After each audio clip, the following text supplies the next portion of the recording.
Je regarde où du coup? Je te Oh regarde bah pas ou je moi, regarde là, ouais. on est en discussion.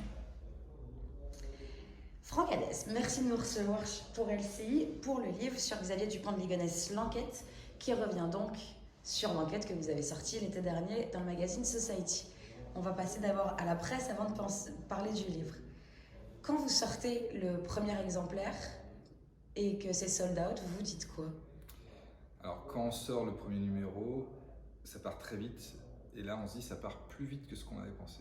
En fait on savait que ça marcherait pas mal parce qu'on s'attaquait à un fait divers que tout le monde connaissait, sur lequel il y a eu beaucoup de choses décrites. Et nous on arrivait avec pas mal de choses nouvelles. Donc on savait que potentiellement ça pourrait marcher. Donc on s'est dit que ça marcherait 2 fois mieux qu'un numéro normal, quoi, ce qui était déjà pas mal. Et en fait ça a marché beaucoup plus vite que ça, et beaucoup plus.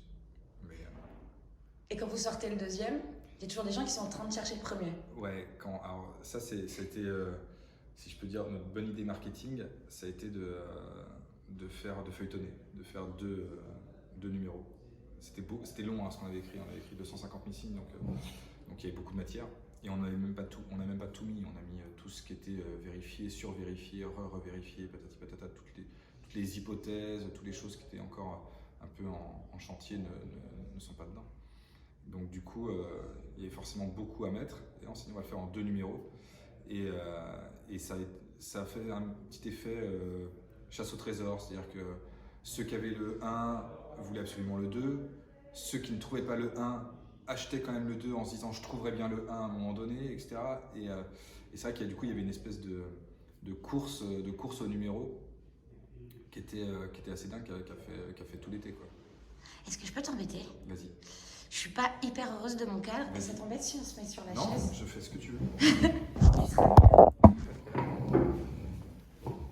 Ouais, c'est vrai. C'est mieux? Oui, pardon, je suis vraiment désolée. Non, t'inquiète pas. On reprend?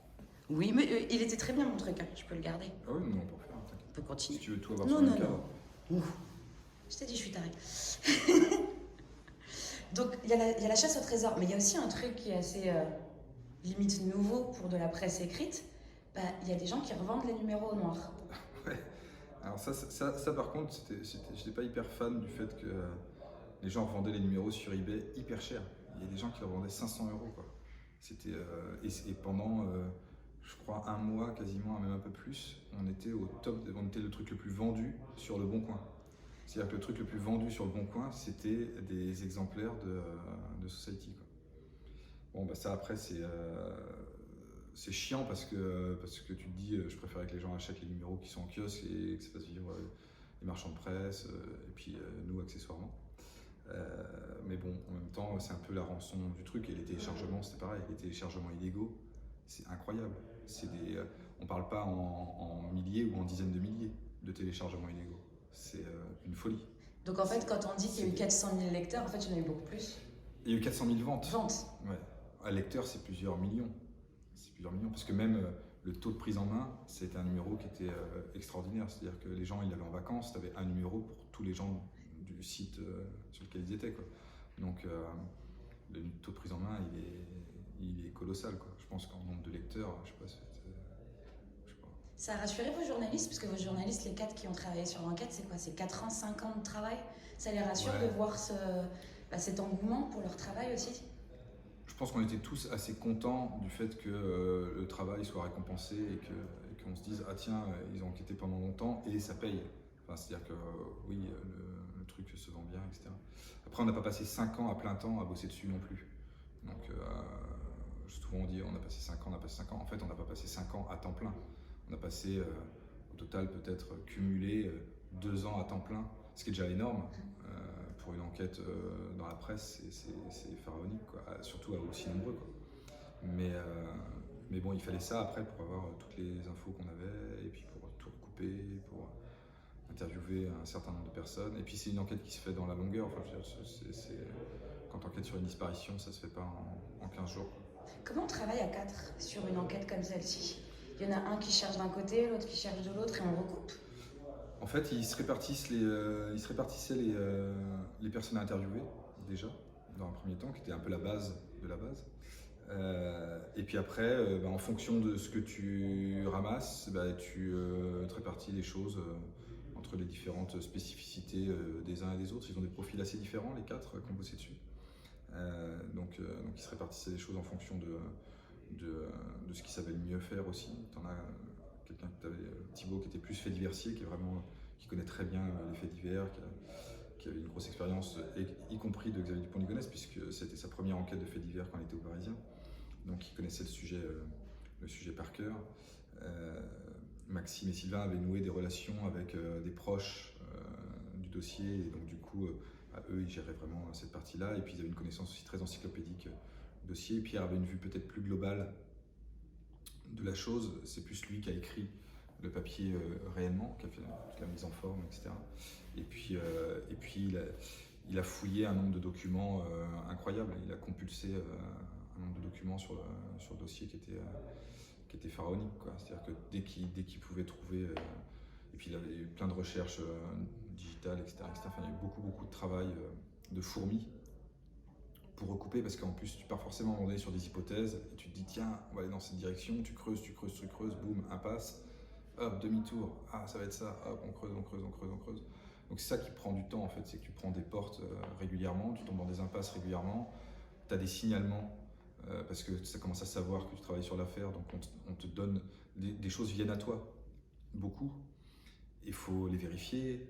C'est comme les flics en fait, on se retrouve un peu dans la même position que les flics, c'est-à-dire que tu te retrouves à recueillir des signalements, à recueillir des témoignages, à recueillir et il faut tout vérifier. Il y a des fois des gens qui sont fous, qui racontent n'importe quoi, donc tu te rends compte que c'est pas vrai, donc tu peux pas aller dans cette direction-là, etc., etc. Donc tu t'épuises un peu à perdre du temps sur beaucoup d'impasses. Donc c'est pour ça qu'à 4, c'était pas mal. Et après, ils faisaient souvent les choses aussi par deux, c'est-à-dire que rarement ils allaient interroger quelqu'un seul. Ils étaient souvent à 2 quand ils allaient interroger les gens. Pour avoir un point de vue supplémentaire ou... Parce que c'est aussi plus rassurant. Puis nous, on aime bien fonctionner comme ça en fait. On aime bien fonctionner un peu en bande. Et c'est plus agréable, c'est plus sympa quand tu... Ce qui est chouette aussi sur cette enquête, c'est qu'il n'y a pas de fantasme. Non. Parce que généralement, quand on pense à Xavier Dupont de Ligonnès ou à plein d'autres faits divers, on fantasme un petit peu les choses. Vous êtes vraiment arrêté à la moindre information, vérifié. Voilà, on voulait pas du tout être dans le fantasme, pas du tout être dans la tête de Xavier Dupont de Ligonnès, etc. Ça nous intéressait pas du tout, on n'était pas du tout là-dedans. Et nous, on est sur un truc très, très froid. Enfin, c'est-à-dire, il y a des faits, on les met bout à bout, et ça nous emmène à d'autres faits. Et il y a des liens de causalité, et on s'en tient aux faits, et uniquement aux faits. Et tout ce qu'on écrit, c'est que des choses qui sont vérifiées, qui sont le fruit d'entretien, qui sont... etc. Il n'y a rien qui est de et si, en fait. On n'est pas dans l'hypothèse, on n'est pas dans le fantasme, et ça, c'était très important de ne pas tomber là-dedans. Est-ce qu'il y a des informations que vous avez que vous n'avez pas mis dans les 2 numéros et dans le livre? Oui, il y a plein de choses qu'on a et qu'on n'a pas mis. Ouais, il y a beaucoup de choses qu'on n'a pas mis parce que c'est trop touffu. Déjà, on ne peut pas tout mettre, parce qu'au bout d'un moment, on perd les gens. Donc ça n'avait pas d'importance, vraiment ça ne faisait pas avancer forcément un schmilblick. Et puis il y a des situations qui sont des choses qu'on a vécues aussi, qui sont difficiles à relater dans un papier, donc du coup qu'on n'a pas mise non plus. Et puis encore une fois, le papier était écrit pour un magazine. Tu ne peux pas faire 800 000 signes dans un magazine, déjà 250 000 c'est colossal pour un magazine. Donc il fallait quand même qu'on sache un peu raison garder, quoi. Pas non plus tout mettre. Donc on a mis ce qui était important, ce qui faisait avancer les choses et ce qui faisait avancer la narration sur le fait divers, quoi. Après le reste, il y a plein de choses, on a plein d'éléments encore. Et puis il y a des éléments qu'on n'avait pas vérifiés ou qu'on n'a pas suffisamment encore vérifiés pour pouvoir les publier ou en faire des faits. Ça voudrait dire qu'il pourrait y avoir un numéro 3 maintenant si c'est vérifié? Ça et veut une dire suite au livre aussi? Ça veut dire qu'il peut y avoir un numéro 3 si jamais on a des choses probantes. Oui, si on a des choses probantes qui sont intéressantes et qui font avancer l'histoire, il y aura un numéro 3. Mais pour l'instant, c'est pas le cas. Il y a un petit sourire. Non, mais après, on continue de chercher. On n'est pas, ça fait longtemps qu'on est dessus maintenant, donc on va pas s'arrêter maintenant. Mais c'est long, c'est fastidieux et surtout... c'est pas intarissable, tu peux pas non plus creuser comme ça pendant des siècles. Donc voilà, on a mis quand même déjà beaucoup de choses dans 2 numéros. Et pour que ça tienne, et pour que la promesse d'un troisième numéro soit tenue, il faudrait vraiment qu'on ait beaucoup de choses très fortes et très intéressantes et très pertinentes à mettre. L'affaire Xavier Dupont de Ligonnès fascine la France entière. Est-ce qu'elle fascine les journalistes aussi, vos journalistes, votre équipe? Alors, c'est pas une histoire qui nous fascine au sens de fascination morbide. Ça, il y a peu de. On n'a pas du tout de fascination morbide pour ça. Et nous, on n'est même pas trop d'ailleurs dans le débat est-ce qu'il est mort, est-ce qu'il est vivant, etc., etc. On n'est pas vraiment là-dedans. Nous, ce qui nous intéresse beaucoup dans ce fait divers, c'est ce qu'il raconte sur la société française et sur les gens. Et on est sur 3 décennies de société. Bah, tu racontes 30 ans de vie française, tu racontes les fantasmes d'Internet et de l'argent facile, tu racontes une certaine vision du patriarcat aussi, c'est-à-dire ce côté, lui, qui pouvait avoir de je suis le père de famille, je dois tout gérer, je dois maîtriser, je dois être dans une maîtrise absolue, etc. Psychologiquement, c'est quand même une histoire qui est assez fascinante. En termes de sociologie, c'est hyper intéressant, tu t'intéresses à plein de mondes très différents, tu t'intéresses aussi bien au monde des VRP qui sont sur la route que à la bourgeoisie, voire la noblesse versaillaise un peu désargentée et aux mœurs parfois étranges. Tu t'intéresses à un côté plus voiture, enfin je bricole des bagnoles au fin fond de la Bretagne, etc., etc. Donc je suis dans un truc très plus terroir et plus dur et plus physique aussi. Enfin, il y a plein de dimensions qui sont hyper intéressantes. Il y a tout un truc sur l'amitié qui est fabuleux. Enfin, je veux dire, c'est une histoire sur l'amitié qui unit Teneur, Rétif et Xavier Dupont de Ligonnès. Elle est extraordinaire. C'est une matière romanesque dingue. Donc ça oui, ça nous intéresse énormément. Toutes ces dimensions-là nous intéressent beaucoup. Après, on n'a aucune fascination pour le crime.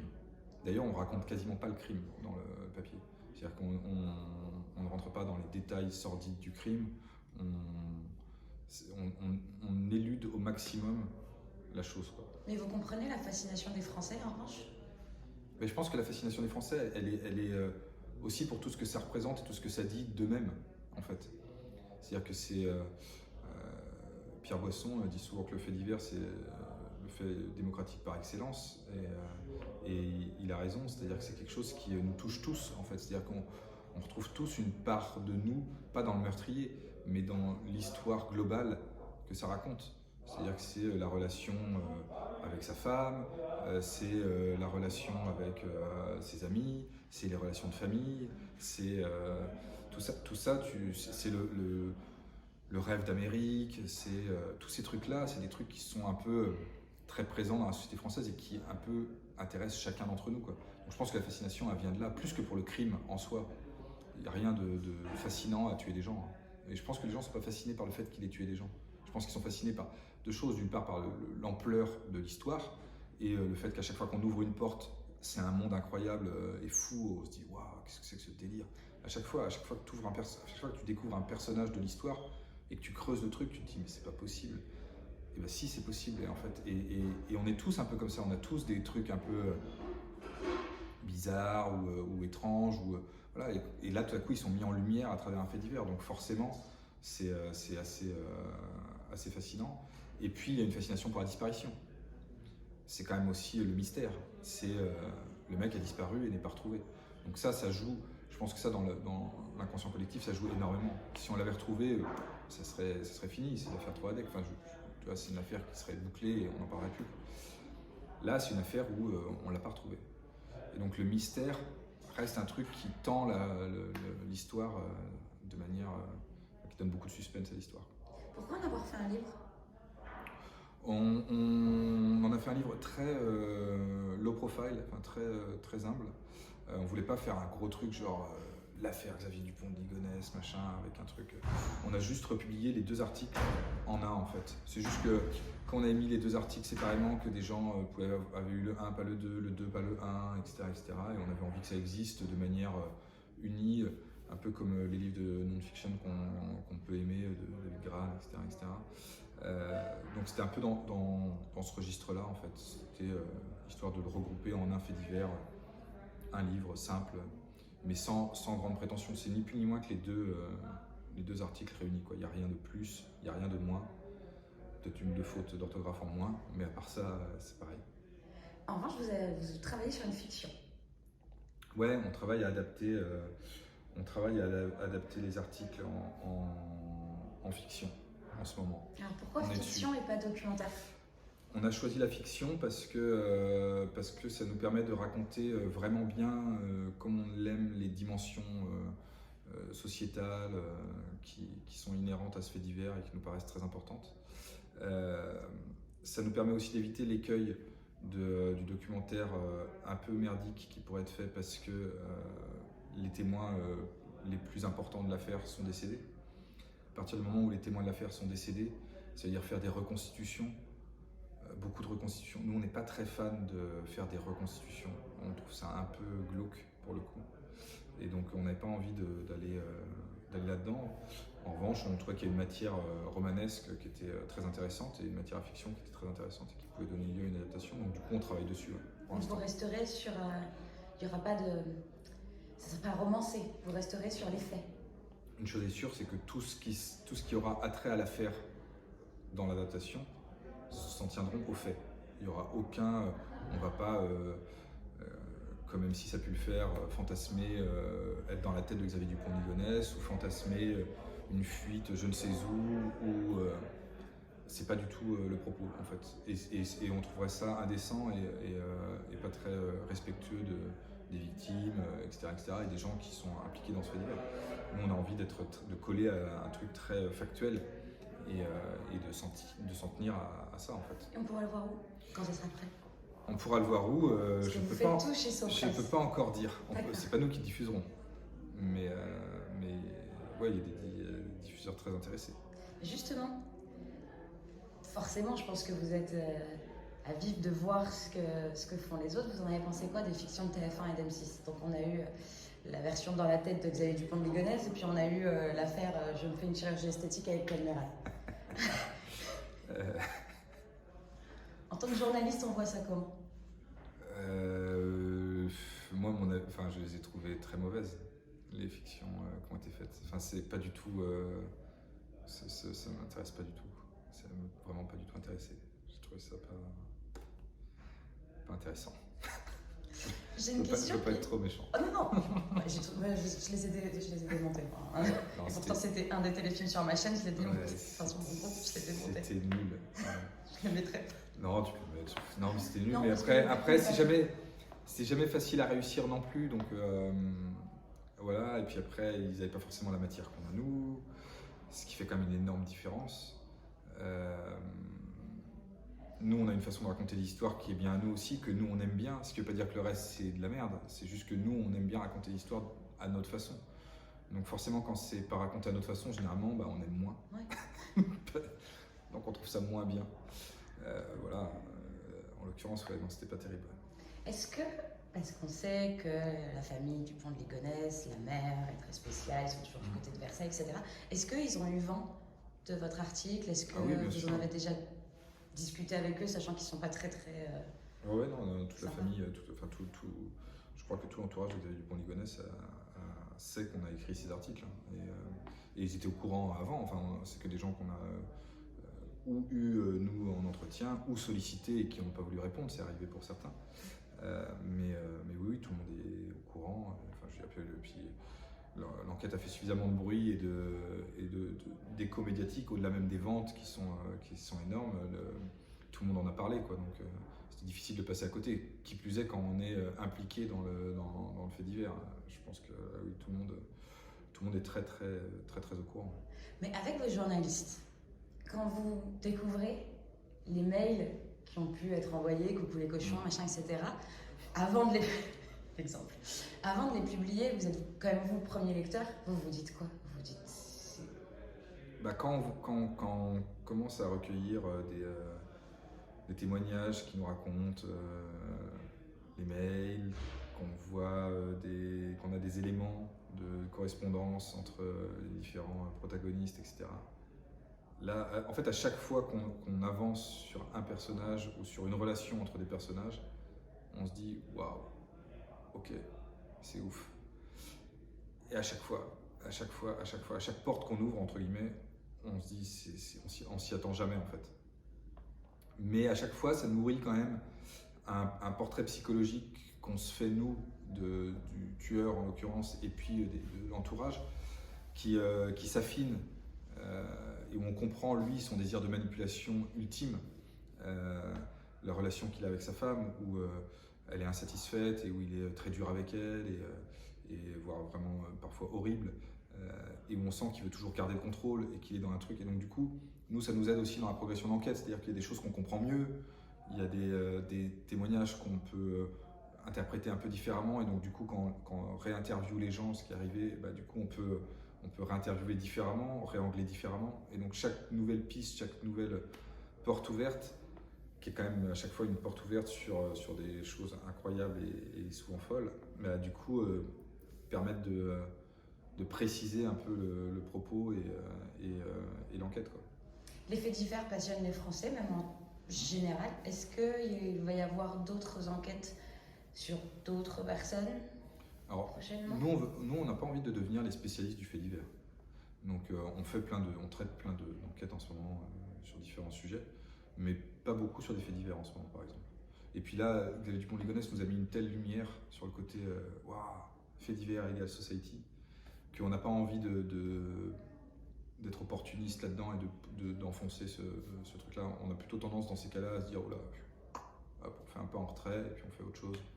Et donc on n'est pas trop à vouloir absolument devenir les grands spécialistes du récit de faits divers, mais le fait divers nous passionne pour toutes les raisons qu'on a évoquées là, c'est-à-dire tout ce côté ultra démocratique du fait divers et qui raconte un pays, une région, un cercle, etc., etc. Ça, c'est fascinant, quoi. Après, tout le côté ne faire que ça, ça nous intéresserait pas tellement. C'est rare, parce que plus d'un aurait tiré sur la corde. Succès, oui. Bah, c'est facile, hein. Après, tu te dis, je vais faire c'est là où on a notre indépendance, c'est là tous les grands faits divers. Il y a des faits divers qui nous intéressent malgré tout et qu'on traitera sans doute. On a toujours traité de faits divers dans Society, donc il y en aura toujours un peu. Mais on ne veut pas en faire un fonds de commerce, quoi. Ça serait terrible, quoi. Et c'est pas le but. Puis on n'en a pas besoin en plus. Donc si on était à la gorge et qu'on n'avait que ça pour gagner de l'argent, peut-être qu'on aurait des réflexions différentes. Mais le magazine marche très bien, même quand on ne fait pas de faits divers. Donc il n'y a pas de raison de faire que des faits divers ou d'axer nos enquêtes que là-dessus. Et puis c'est pas ce qui nous intéresse forcément tout le temps le plus. Il y a des fois des enquêtes politiques qui nous fascinent, il y a des enquêtes sur des choses qui sont plus culturelles, qui peuvent être passionnantes aussi, etc. etc. Donc on essaie de varier un peu les plaisirs. Dernière question, c'est toujours facile de faire son métier en 2021? C'est plus compliqué de faire son métier en 2021 qu'en 2019. Les gens sont plus réticents des fois à nous accueillir parce qu'ils ont peur qu'on leur ramène une maladie. On peut moins facilement se déplacer. Les gens ne sont plus sur leur lieu de travail, etc. etc. Donc c'est quand même un peu plus compliqué. Après, nous on n'est pas les plus à plaindre. On fait des magazines, c'est pas ce qui est le plus touché par la maladie. Donc ça va, on va pas se plaindre. Merci beaucoup.